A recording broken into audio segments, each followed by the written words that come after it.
Marcus Aurelius was not born into chaos, not at first, because his childhood looked almost quiet from the outside, like a still lake that hides its depth until you step too far in. He was born in 121 AD into a wealthy Roman family, the kind where marble floors echoed your footsteps and expectations followed you like a shadow that never quite left your side. But instead of chasing status or indulging in luxury, Marcus gravitated toward books the way a compass needle leans toward north, steady and almost stubborn. While other boys played games of mock battle, he was already rehearsing conversations with himself, writing, thinking, questioning everything like his mind was a courtroom that never adjourned. And here is the strange part. Even as a child, he seemed less interested in being seen and more interested in understanding what it even meant to exist in the first place, which is not exactly normal for someone who technically had everything handed to him. So you have to ask, how does a kid surrounded by comfort start developing the mental habits of someone preparing for a storm he has not even seen yet? Now enter Emperor Hadrian, and you need to understand who this man is before the story gets heavier, because Hadrian was not just any emperor. He was the emperor, the kind of ruler who had the final say over millions of lives, like a human version of a system admin controlling an entire server. He was sharp, calculating, and obsessed with stability, which, for those who do not know, is basically the art of keeping things from falling apart even when everything is trying to break at once. Hadrian did not have a direct heir, and that made the future of Rome feel like a loaded question with no clear answer, which is a dangerous thing when your empire stretches across continents. So instead of leaving things to chance, he started handpicking successors like someone carefully stacking dominoes, knowing one wrong move could collapse everything. And somehow in that chain of decisions, Marcus Aurelius, the quiet boy with ink-stained fingers, ended up being chosen as part of that future. But why him, out of everyone? Why pick someone who seemed more suited for philosophy than power? To make this even more layered, Hadrian did not choose Marcus directly at first, and this is where the plot tightens like a knot you cannot easily untangle. He selected a man named Antoninus Pius, and quick context here, Antoninus Pius was known for being calm, fair, and almost annoyingly stable, like the one person in a chaotic group chat who never reacts emotionally no matter what happens. But Hadrian attached a condition to this adoption, and it was not a small one, because Antoninus had to adopt Marcus Aurelius as his own son and future successor. So now Marcus was no longer just a quiet kid with philosophical tendencies. He was suddenly inserted into a chain of power that would eventually lead him to the top of the Roman Empire. And if that sounds like being drafted into a role you never applied for, that is because it basically was. So imagine realizing that your entire future has just been rewritten by someone else's decision, and there is no decline button, no opt-out, just acceptance or collapse. Which one do you think he leaned toward? Marcus did not celebrate this shift the way you might expect. There were no scenes of excitement or ambition, suddenly igniting inside him like a spark catching dry wood. Instead, his reaction was quieter, heavier, like someone being handed a crown that feels more like a weight than a reward. He began training in rhetoric, law, and governance, which, if we are being real, rhetoric is just the ancient version of mastering communication, like learning how to argue your point so well that people almost forget they had their own opinion. But even as he learned these skills, his real obsession stayed internal, because he kept returning to philosophy, especially Stoicism. Now, if you are wondering what Stoicism actually is, imagine training your mind to stay steady no matter what happens, like being the calm center in the middle of a storm that refuses to calm down. And that creates a paradox, because here is a boy preparing to rule the most powerful empire on earth, while simultaneously trying to detach from everything that power represents. So what happens when someone is being shaped for absolute control, while trying to convince himself that control is an illusion? One of the most important figures in Marcus's development was a man named Junius Rusticus. And you need to know this name because Rusticus was not just a teacher. He was more like a mental architect who helped shape how Marcus thought about everything. Rusticus introduced him to the core ideas of Stoic philosophy and pushed him to study the works of Epictetus, who was a former slave turned philosopher, which already tells you this philosophy was not built in comfort, but in survival. And here is where things get interesting, because instead of teaching Marcus how to dominate others, Rusticus taught him how to govern himself, which sounds simple until you realize most people cannot even control their own thoughts for 5 minutes straight. Marcus started journaling, not for an audience, not for legacy, but as a private battlefield where he could confront his own mind. He would write reminders, corrections, almost like he was both the student and the teacher in an endless loop of self-discipline. But what does it say about someone who prepares for ruling the world by first trying to rule his own thoughts? As Marcus grew older, the pressure did not arrive all at once like a thunderclap. It accumulated slowly, like water rising in a room where you do not notice the level changing until it reaches your chest. Every lesson, every expectation, every silent glance from those around him added another layer to that invisible weight. And here is the irony: the more he was elevated in status, the more he seemed to withdraw inward, like a king building walls inside his own mind instead of outside his palace. He understood something most people spend years avoiding, that power does not remove uncertainty, it multiplies it, because now your decisions echo across thousands, sometimes millions of lives. And still, instead of running from that realization, he leaned into discipline, into reflection, into this almost relentless effort to stabilize himself from the inside out. But how do you prepare for a future where your worst day could become everyone else's reality? By the time Marcus reached early adulthood, he was no longer just a student or a quiet observer. He was a name that carried expectation, a future that had already been decided before he fully understood what it required. And yet, beneath all of that, there was still the same internal dialogue, the same questioning mind, the same need to make sense of a world that seemed to hand out roles without explanation. He lived in a space between two identities, one shaped by Rome and one shaped by his own thoughts, and those two did not always agree. It is almost like being cast in a role where the script demands one version of you, but your inner voice keeps rewriting the lines in real time. And that tension, that quiet contradiction, would follow him all the way to the throne. So when the moment finally came for him to take power, was he ready because of everything he learned, or was he only just beginning to understand what he had been preparing for this entire time? When Marcus Aurelius finally stepped into power in 161 AD, it did not feel like a victory lap. It felt like walking onto a stage where the set was already on fire, and the script had been replaced with chaos. He did not take the throne alone either, and this matters because he ruled alongside Lucius Verus, his adoptive brother. And quick context here, Lucius Verus was almost his opposite in temperament, more drawn to pleasure and public image than quiet discipline, like someone who treats leadership as performance rather than responsibility. Rome at that moment looked stable from a distance, like a polished statue that hides its cracks under perfect lighting. But stability, as Marcus had already learned, is often just delayed collapse wearing a convincing disguise. And almost immediately, that disguise began to peel back in ways no one could control. So what happens when the man trained to control his mind is suddenly placed in a world that refuses to be controlled at all? The first fracture came from the east, where Rome found itself pulled into war with the Parthian Empire. And to understand the weight of that, imagine two superpowers locked in a constant chess match where every move costs lives instead of pieces. Lucius Verus was sent to handle the campaign, while Marcus remained in Rome, managing the empire from its core, which already split the burden in a way that was far from equal. And for a brief moment, it looked like Rome might come out on top, because the Roman forces pushed forward and claimed victory.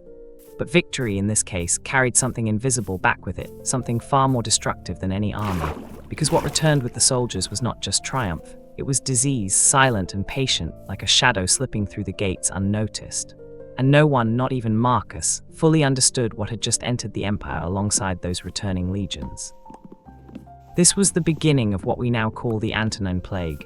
And quick side note, a plague is basically a fast-spreading disease that moves through populations like fire through dry grass, except this fire does not burn buildings, it burns through people. Historians believe it was likely smallpox, and it did not arrive with noise or warning. It crept in, spreading from city to city, turning crowded streets into corridors of fear. The symptoms were brutal: fever, sores, exhaustion, and death that came in waves, not all at once, but enough to make the air feel heavier with each passing day. And here is the part that shifts everything. This was not a localized crisis. It spread across the empire, killing millions: soldiers, citizens, workers, families, leaving entire regions weakened or abandoned. The Roman Empire, which had always seemed like an unstoppable machine, suddenly looked fragile, like a giant brought to its knees by something it could not even see. So how does an emperor lead when the enemy is not an army, but something that ignores borders, rank, and power completely? Marcus did not have the option to step back or process this slowly, because while the plague spread, the empire's edges began to crack under pressure. Germanic tribes along the northern frontier started pushing into Roman territory, testing its defenses, sensing weakness the way predators sense injury. And now Marcus faced a situation that felt almost unreal, because while disease was dismantling the empire from within, war was knocking on its doors from the outside. This is where the word frontier becomes important, because a frontier is basically the edge of a controlled region, like the boundary between order and uncertainty, and Rome's frontiers were no longer holding steady. Marcus had to leave the comfort of Rome and move toward the front lines, trading marble halls for muddy camps and constant tension. And if ruling from a distance was already difficult, what does it look like to lead while standing inside the storm itself? At the same time, the economic structure of the empire began to strain, because when millions of people die, the system that depends on them does not just continue as normal. Farms were left unattended, trade slowed down, and tax revenues dropped, which, if we translate that into modern terms, is like an entire country losing both its workforce and its income at the same time. Marcus was forced to make decisions that no one envies, including selling imperial possessions to fund the army and support the state, which is essentially the emperor liquidating his own assets just to keep everything from collapsing. And this is where the image of the crown shifts again, because it is no longer just a symbol of authority, it becomes a kind of burden that demands constant sacrifice. While others might see power as accumulation, Marcus experienced it as subtraction, giving up more and more just to maintain stability.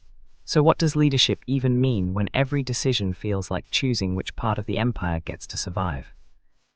Through all of this, Marcus continued writing in his private journal, not as an escape, but as a form of internal negotiation, like he was constantly trying to align his thoughts with the reality unfolding around him.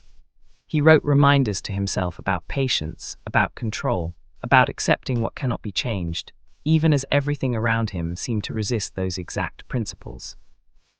And there is something almost surreal about that image, an emperor surrounded by war reports and death counts, sitting down to write lines that sound more like personal therapy than imperial commands. He was not writing to inspire others, he was writing to keep himself from fracturing under pressure. And that creates a quiet question that lingers beneath everything, because if the man at the top is holding himself together one thought at a time, what does that say about the nature of strength itself? Lucius Verus, his co-emperor, eventually died in 169 AD, and with that, Marcus was left alone at the top, carrying the full weight of the empire without a partner to share it.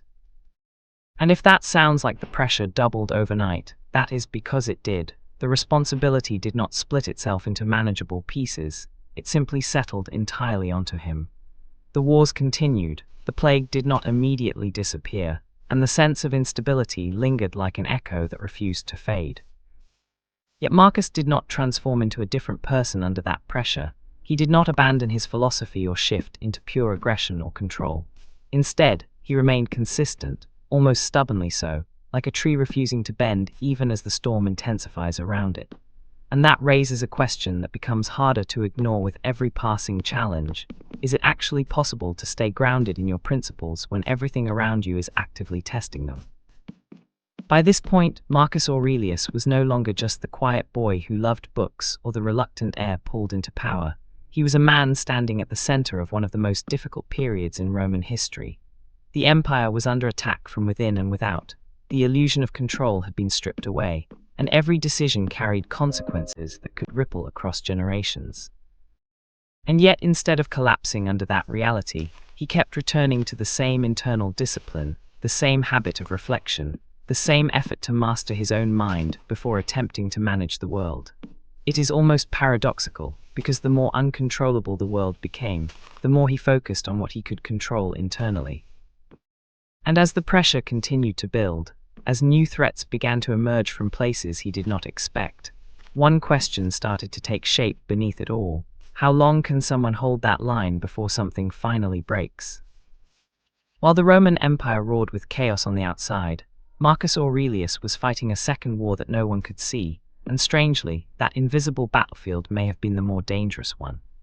His tent, whether stationed near the Danube frontier or buried inside a military encampment, became something more than a place to rest. It became a kind of private war room where the enemy was not tribes or disease, but his own spiraling thoughts. And unlike generals who could map out terrain or count soldiers, Marcus had to confront something far less predictable: the human mind under pressure. He would sit down, often at night, surrounded by the low hum of a restless army, and begin writing to himself like a man trying to anchor his sanity before it drifted too far. Not for history, not for an audience, but for survival, because if his mind fractured, everything else would follow. And here is the question that starts to surface quietly: what does an emperor do when the only thing he truly fears losing is control over himself? These writings would later become what we now call meditations. And quick context: Meditations is not a polished book or a structured philosophy guide. It is more like a collection of raw notes, fragmented thoughts, almost like scrolling through someone's private journal where they are trying to make sense of everything in real time. And what makes this even more intense is that Marcus was not writing as a confident ruler giving advice. He was writing as someone constantly correcting himself. He would remind himself not to get angry, not to chase validation, not to collapse under pressure, repeating these ideas like a mental drill sergeant refusing to let him slack off. There is a kind of anaphora in his thinking, a repetition that feels almost rhythmic. Do not complain, do not overreact, do not lose focus, again and again, like he was building a wall one thought at a time. And if that sounds exhausting, that is because it was. This was discipline at a level most people never attempt. So why would someone with absolute power feel the need to constantly regulate their own thoughts, as if they were barely in control? But the external world did not pause to give him space for this internal work, and this is where the story sharpens into something heavier. Marcus and his wife Faustina had many children, and quick side note here, Faustina the younger was not just his partner in title. She was deeply embedded in his life, traveling with him during campaigns and sharing in the instability of his reign. But many of their children did not survive into adulthood, which, if we are being real, was more common in ancient times, yet that does not reduce the weight of it, not even slightly. Imagine building a future for your family, while repeatedly watching parts of that future disappear before it fully forms. Each loss was not just personal, it was another quiet fracture beneath the surface, another test of the Stoic principles he kept writing about. And this creates a tension that is hard to ignore, because how do you write about accepting fate while grieving losses that feel anything but acceptable? Marcus did not express this grief in dramatic displays or public declarations. Instead, it folded inward, becoming part of the same internal dialogue he returned to every night. He would remind himself that loss is part of nature, that everything is temporary, that attachment must be balanced with acceptance, which sounds composed on the surface, but underneath it, there is a kind of restrained storm. This is where Stoicism often gets misunderstood, because it is not about suppressing emotion like flipping a switch. It is about processing it without letting it take control of your actions. Now, if you are wondering what processing really means in this context, imagine feeling everything fully but choosing your response carefully, like holding fire in your hands without letting it spread. And Marcus kept choosing that path again and again, even as the weight increased. But at what point does restraint start to feel like carrying something that was never meant to be held for that long? Then came one of the most shocking moments of his reign, and to understand it, you need to meet Avidius Cassius, a man who was not just any general, but one of Marcus's most trusted commanders.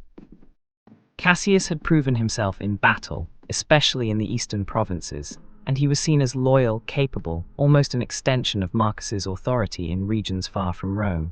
But in 175 AD, something shifted, and Cassius declared himself emperor, effectively launching a rebellion against the very man who had trusted him.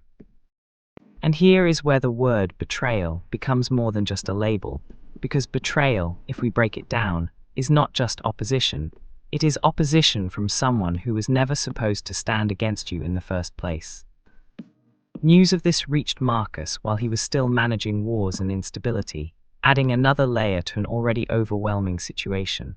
And you have to pause here for a second, because how does someone process being challenged not just by enemies, but by someone they believed was on their side? Marcus's response to this rebellion is where the story takes an unexpected turn, because instead of reacting with immediate rage or ruthless retaliation, he chose something far less predictable.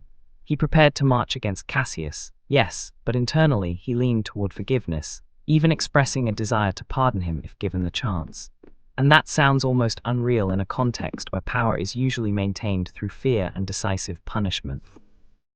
But before Marcus could even confront him, Cassius was assassinated by his own officers, his rebellion collapsing almost as quickly as it began. And this creates a strange kind of unresolved moment, because Marcus never got the chance to act on that forgiveness. It remained an intention rather than an event.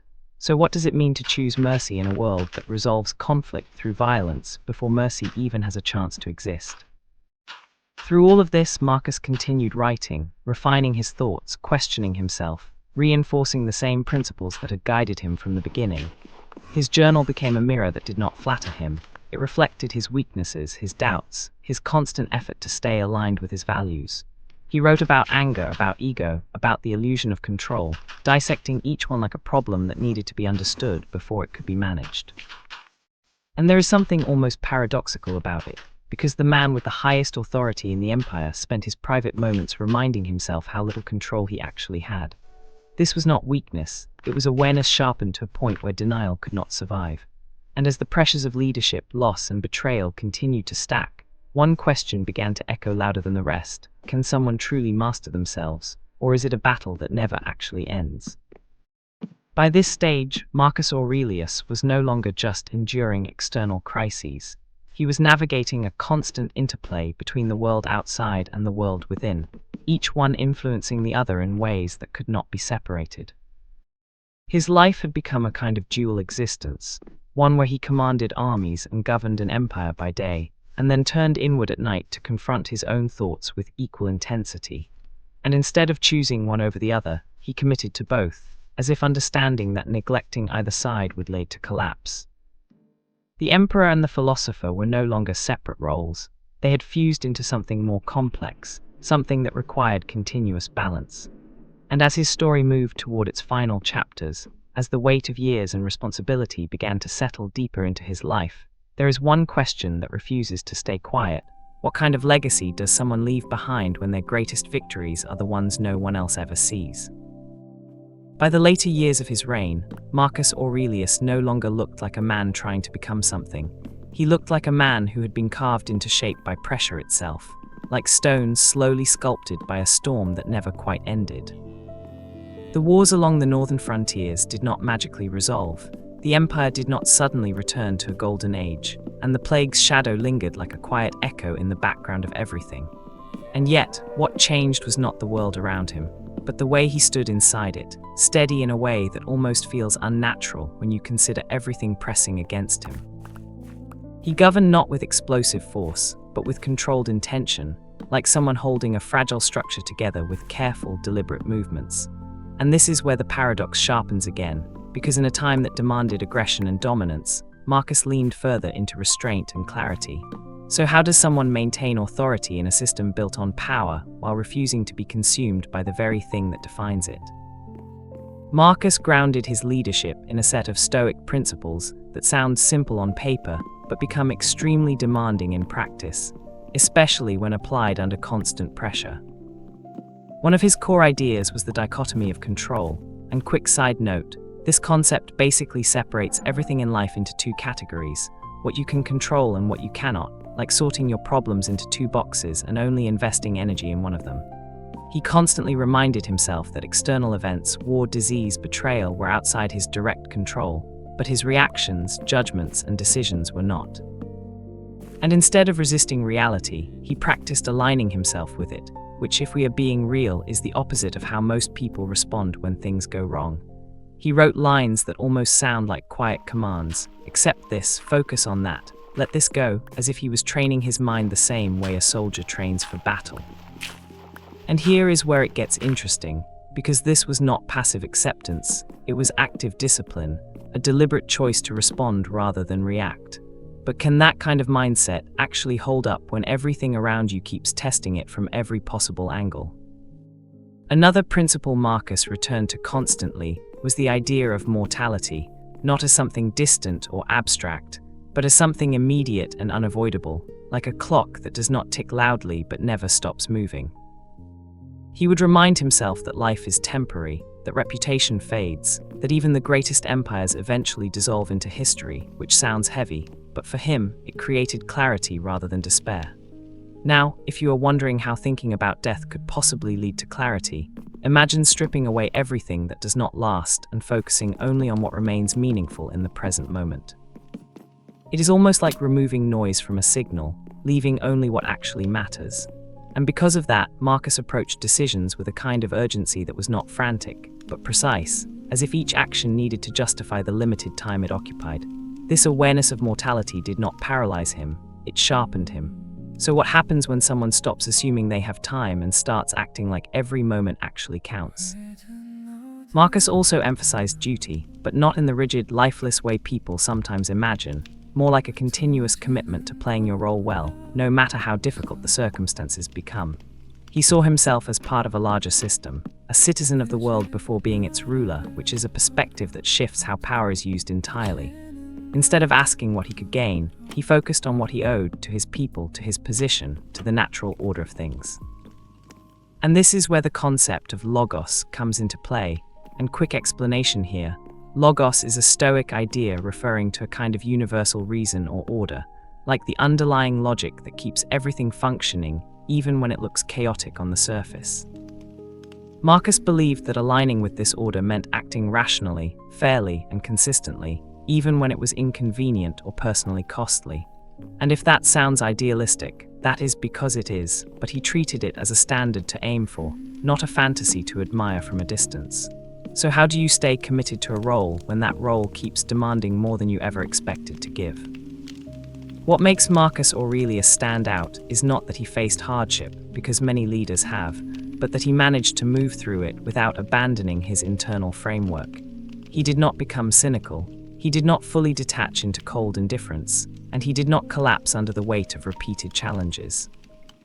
Instead, he operated in this narrow space between engagement and detachment, caring deeply about his responsibilities while refusing to be emotionally destabilized by outcomes he could not control.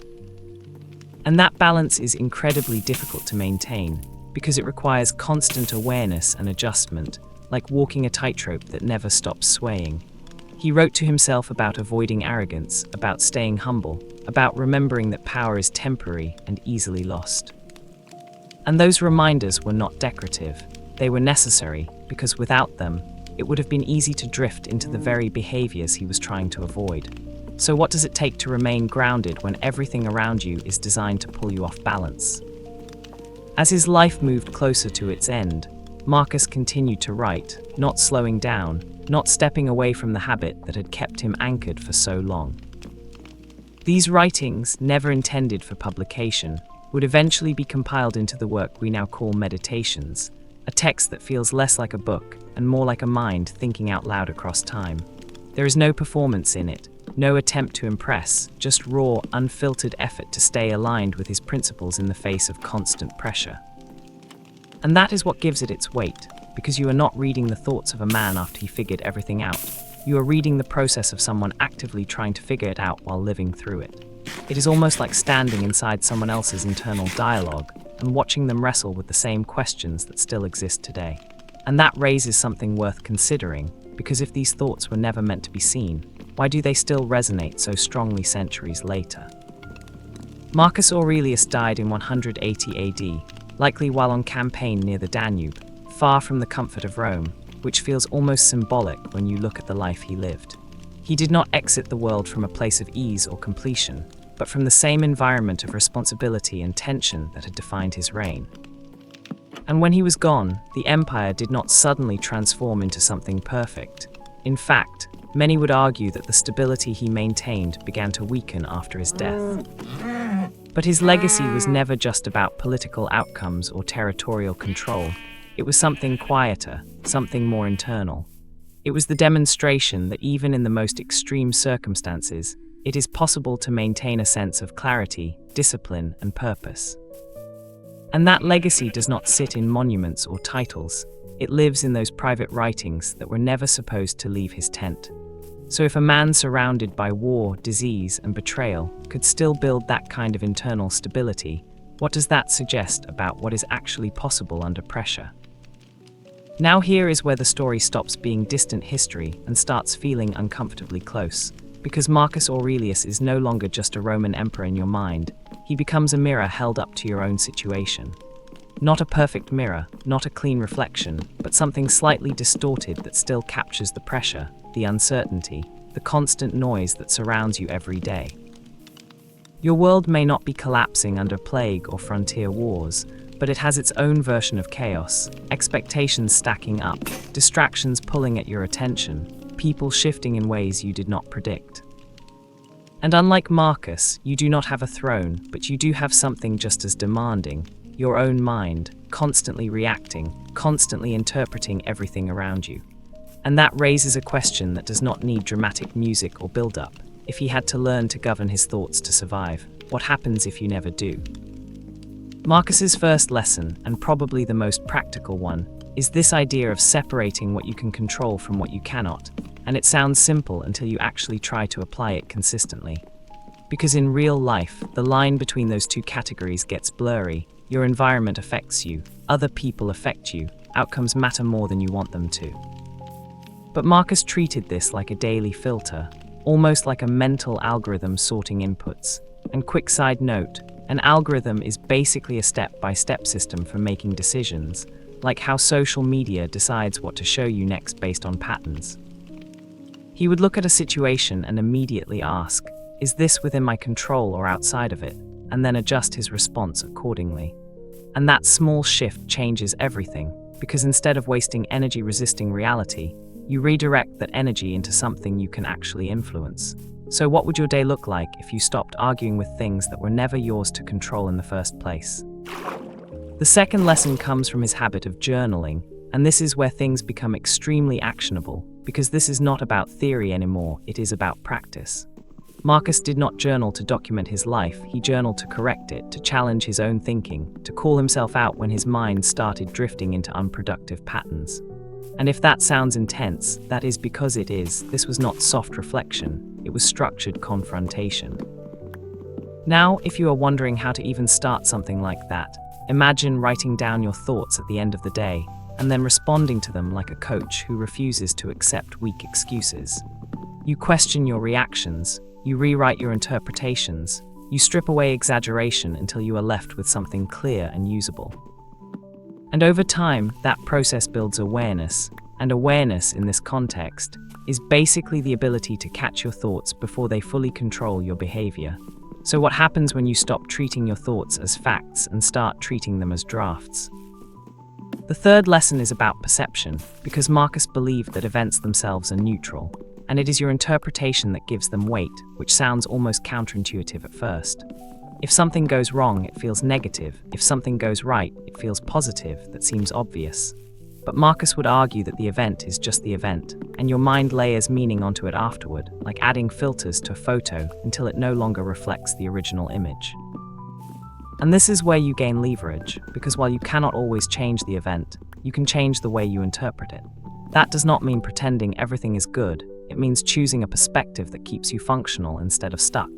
And that distinction matters, because one keeps you moving while the other traps you in a loop.